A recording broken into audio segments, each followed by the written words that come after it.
Hello everyone, and welcome to another video. Please subscribe to my channel, it really does make a difference, and I promise to love you forever if you do. Meet Akeem Tour, who apparently prefers to be known as Alex Gunter William. Alex took one look at Annie on Facebook and fell head over heels for her charms. "Hello there," he said.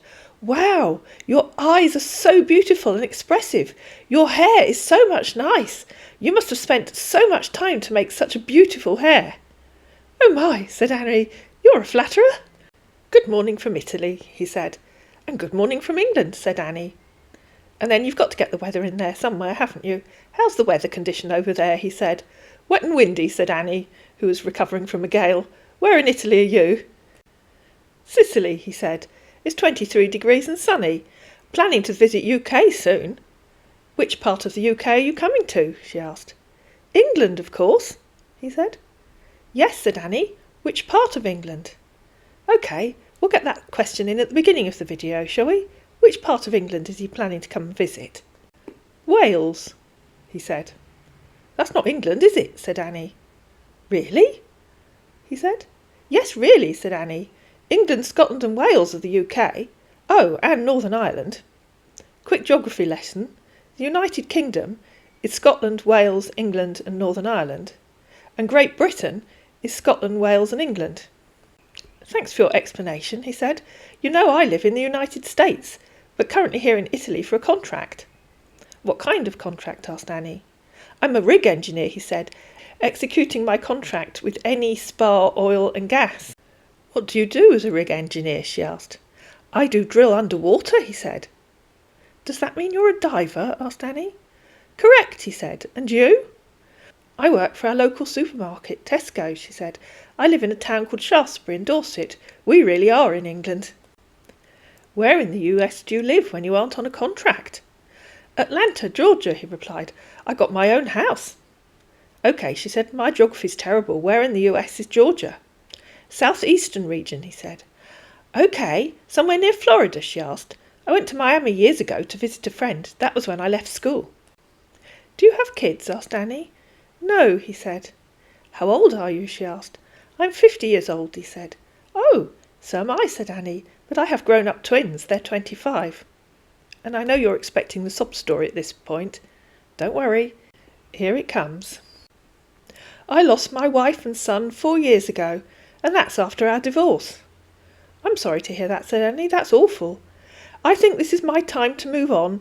I have been alone since the death of my family. Life has not been easy for me."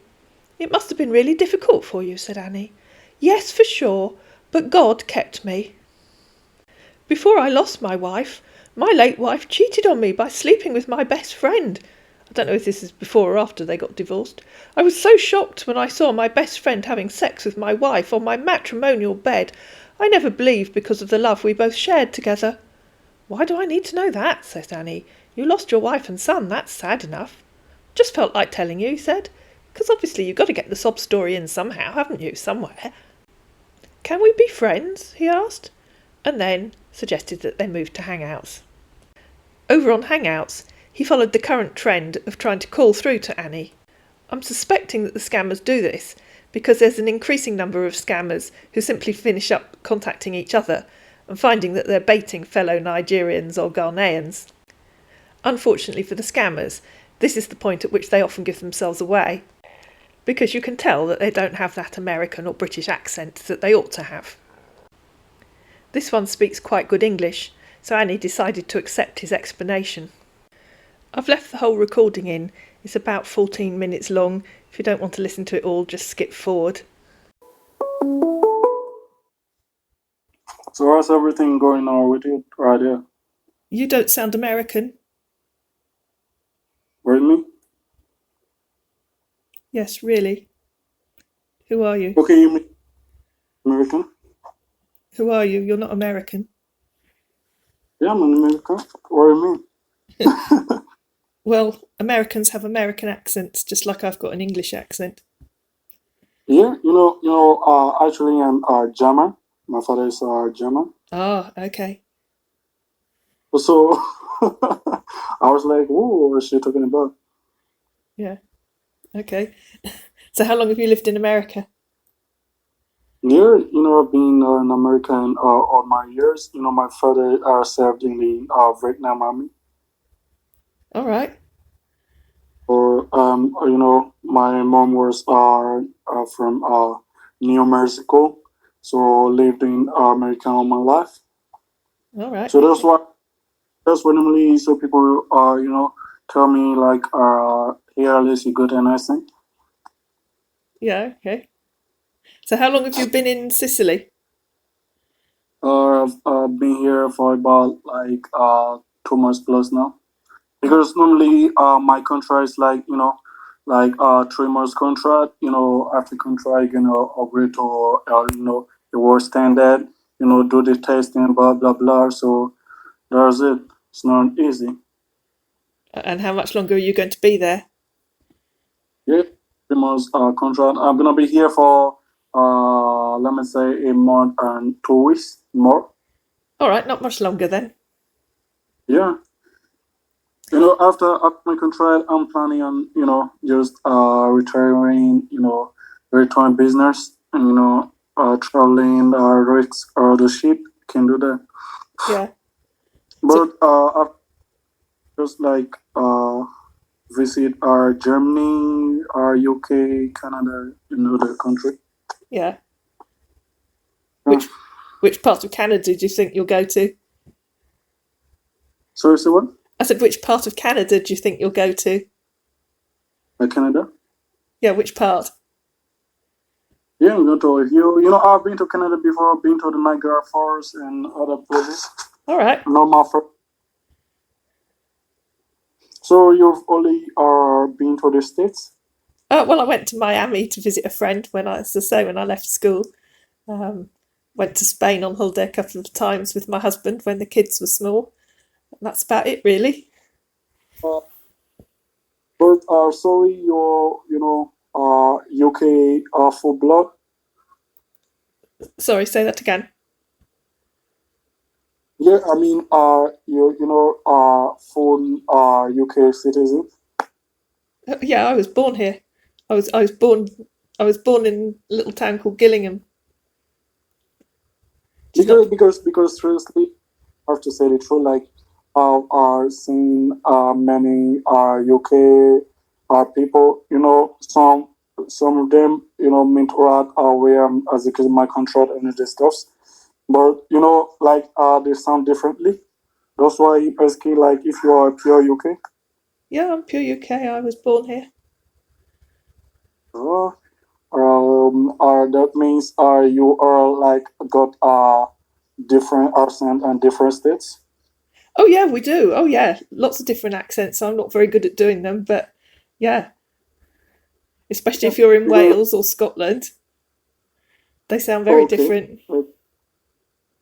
because at first you're saying like you're not pure American. That's why I was still wondering like I've seen some UK, but Sundays like this like normally Sunday are different.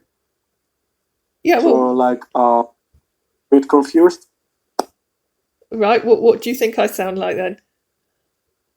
Yeah, it's like my God, like seeing so many UK but don't sound like like you just sounded like pure Canadian Americans and the countries. Oh goodness, no. But I can't. Well, Canadian and American accents sound very similar, don't they? Well, some of them do. yeah, yeah, because normally our everything about me look like my father exactly. You know, it's really painful that I lost my dad now. When mom was alive, she always tell me like, "Oh son, you always you are full blood of your father. You look like your father exactly." That was but lost our both parents now. It's not really easy. So it's fun. Thank God for life. Yeah. So when you go back to the States, will you get another contract? No, I don't think so because normally I'm just like trying to settle down to like after contract to invest in a a self-employed business. like a supermarket or dealing on autos. So I'm just like stick it down now. Well, I promised myself once I found find a soulmate. I'm gonna resign my job. Just I have to give my family time, spend time with my family. So just gotta let this contractor stuff let it go and do some real business. Yeah. What do you mean when you say you'd set up a supermarket? You mean a local shop or something? Yeah, just like look for because I really worked hard in my life. Been easy, but I love what I do. Love my job. I got a house in the state of Atlanta, Georgia, but it's two houses because I inherited one from my father, but that's in New Mexico. But right now I got a house, my personal house in Atlanta, Georgia. All right. So how long have you been a diver? Where did you learn that? Yeah, I've been a driver for about 21 years now. I want to, been always been my dream to be a rig engineer. I studied in Texas, so I studied in Texas. I've been a rig engineer my life for about 21 years now. Been doing my job, taking contracts from a company, but I have to say, I think this is one of my best contracts ever. Oh, that's nice. Shame it's such a short one then if you really like it. Yeah, yeah, you're right. So tell me something about Sicily. What's it like there? Obviously never been. Yeah, when I left the states, I was, the uninspiring gas company. The headquarters being are situated in Rome.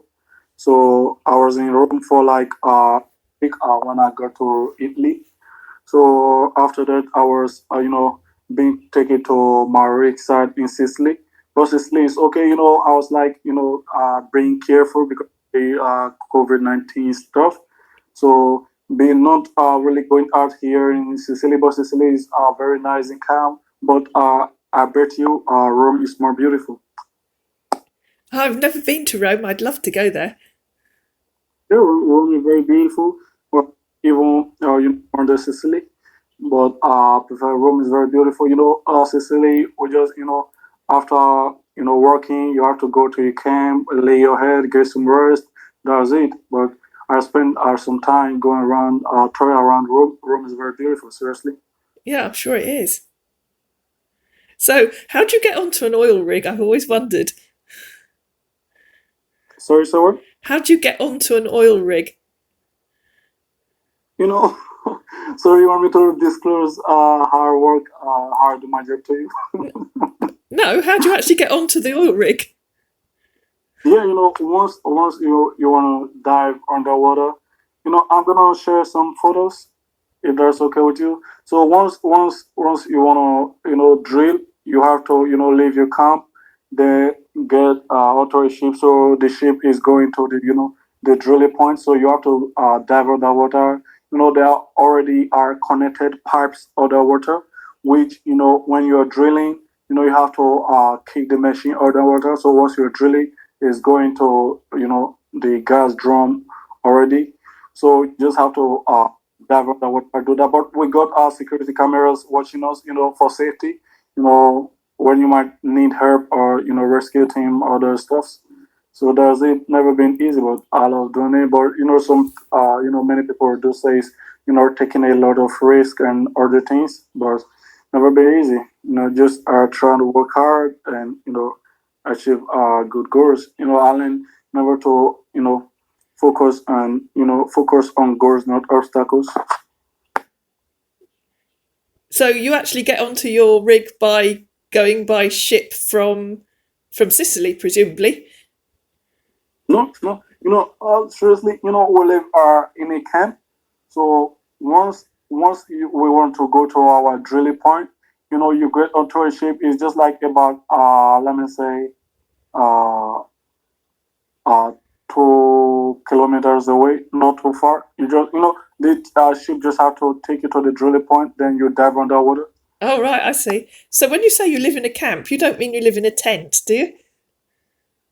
No, no, it's just like, a place being built because this is a big contract.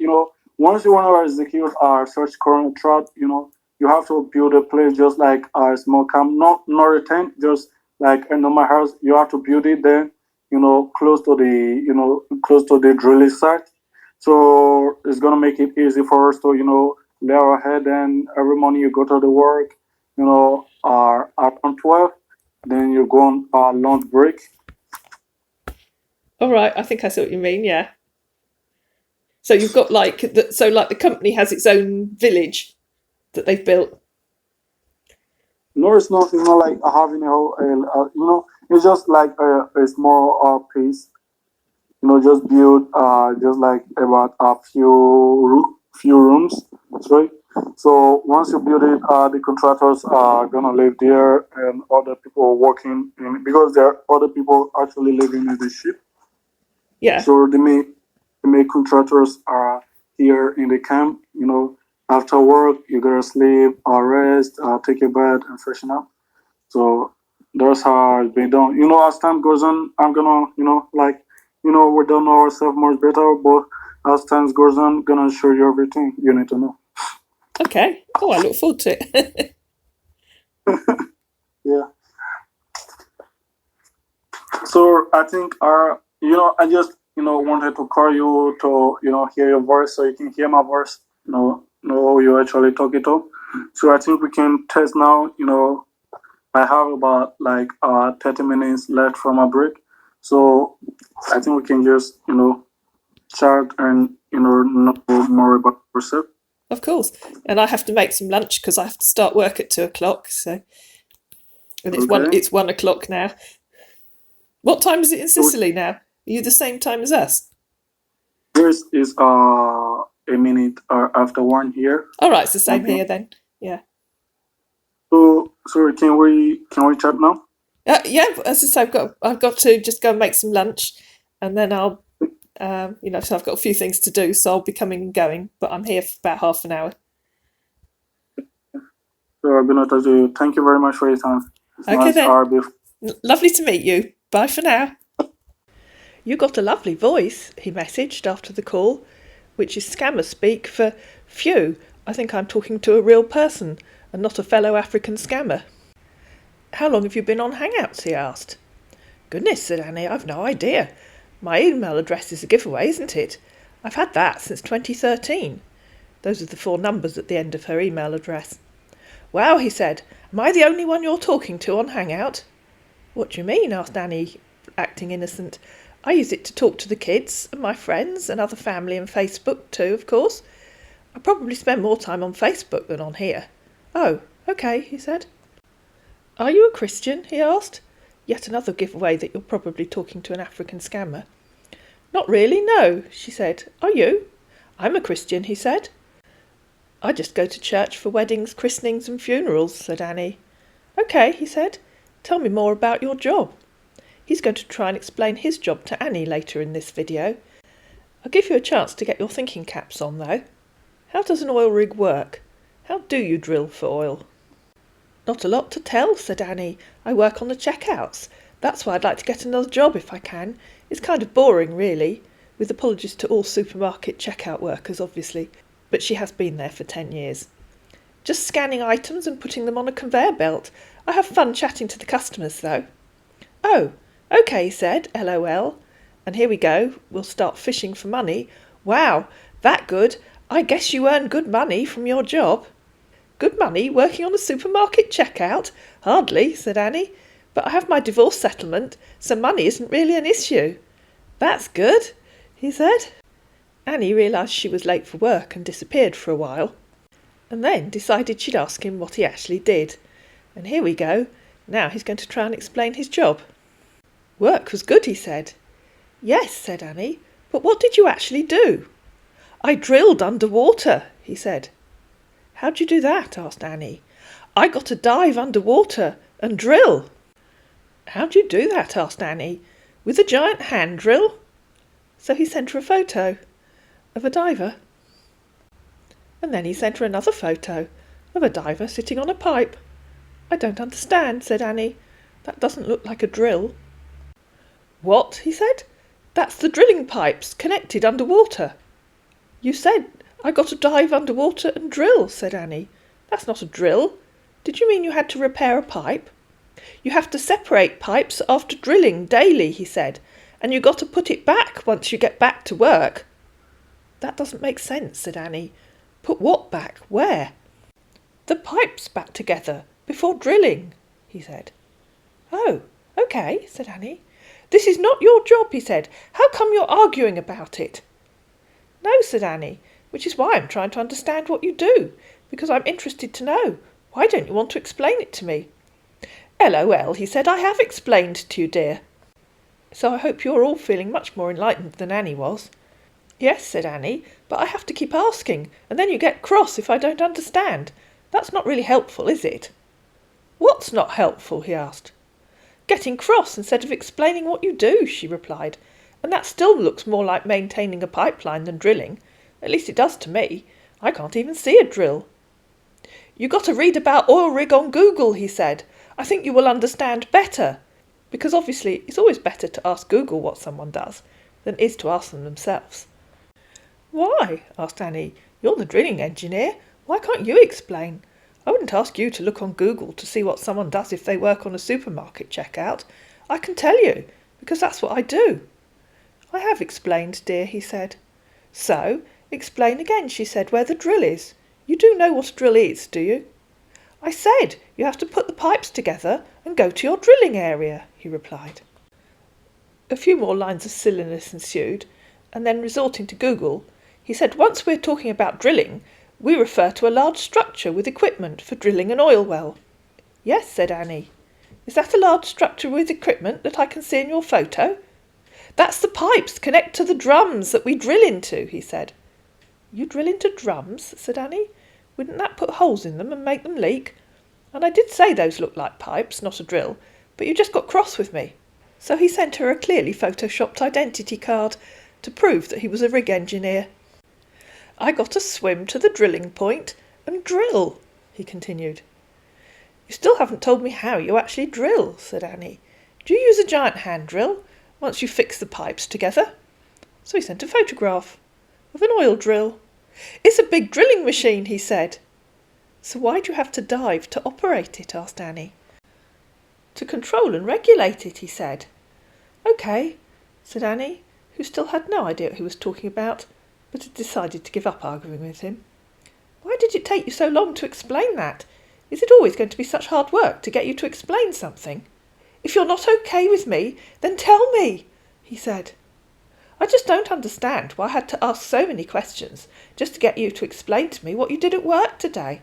I thought you'd be only too happy to explain it to me. Guess I was wrong.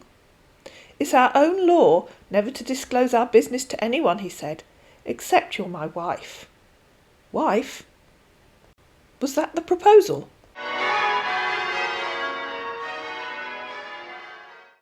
Is that a proposal? Asked Annie. LOL, he said. You're so funny. Oh, it isn't, she said. You want to get married? He asked. Ooh, you old romantic. You really know how to romance a girl, don't you? You just said I'm your wife, replied Annie. Of course I want to get married again. I hate living on my own. Oh, he said, I bet it's never been easy. It isn't, she said. It's lonely now the kids have left home. Oh, he said, we both feel the same. What do you want in your dream man? Someone who'll look after me and buy me nice things, she said. My ex used to say I was high maintenance. I can't wait to do that for my future wife, he said. Will you stand and support your dream man in any way? How do you mean? Asked Annie.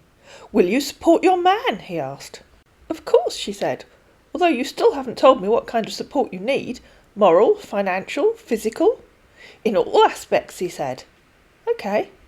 Can you support your man physical and financially? Fishing to see whether he might be able to start taking money from her. Financially, she said. I thought you had a well-paid job. I just work in Tesco.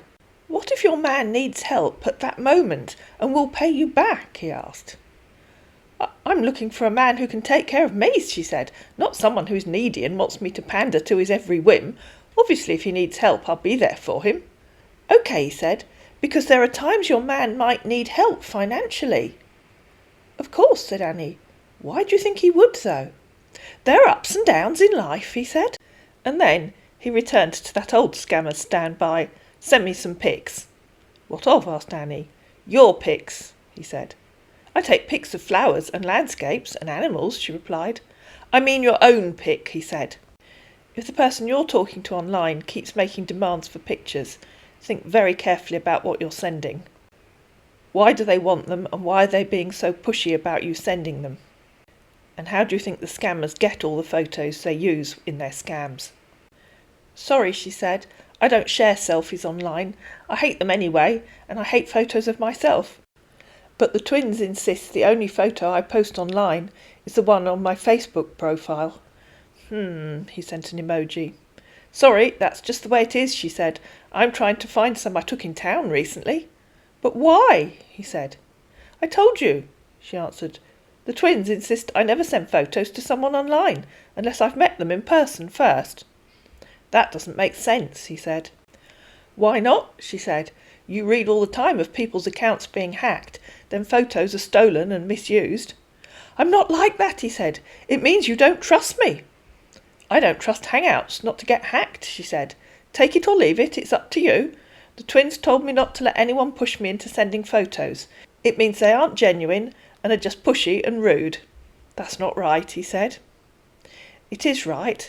If the person that you're talking to tries to push you into sending them photos and won't take no for an answer, then the chances are that you're talking to a scammer. They will try to make you feel guilty about not sending them. They may even accuse you of not being genuine. If they accuse you of being a scammer, then you know 100% that in fact it's they that are the scammers. They parted for the night, and the following morning he came back and said, Send me your pic, dear. Stop it, she said. I told you I don't like pushy men. Go away. I will, he said. Why won't you share your pics? Good, she said. Goodbye. Get out, idiot, he said. I told you, she replied. The twins told me never to share my photos online because there are too many scammers that hack into people's accounts and steal them. If you can't accept that, I don't want to know you. Bye, he said. Do I look like a scammer to you?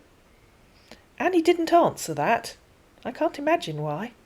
So the moral of this story is just be very careful who you send your photos to. The more they push you to send them, the less likely you should be to send them.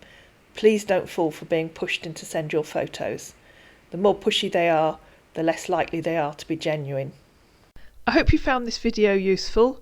If you did, please like it, please share it, please subscribe to my channel, and I'll see you again in another Keep Safe on the Net video on YouTube.